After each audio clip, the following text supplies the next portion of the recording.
We are Onyx Imaging. We are the highest rated and most reviewed printer service center in Oklahoma. Hey there YouTubers, it's your girl Brett over here at Onyx. Today I'm going to show you how to change your toner on an HP M521nw. So first thing you want to do is open the front.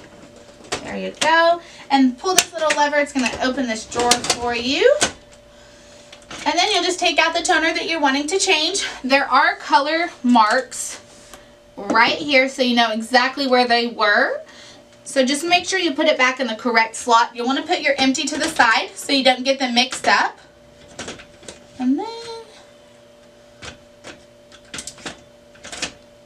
okay.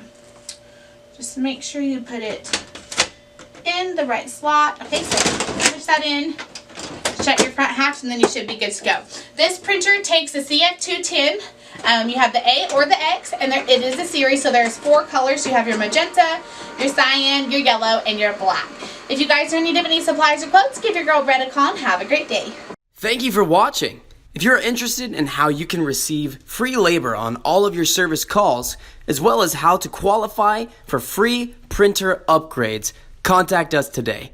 We are here for all of your printer and office supply needs.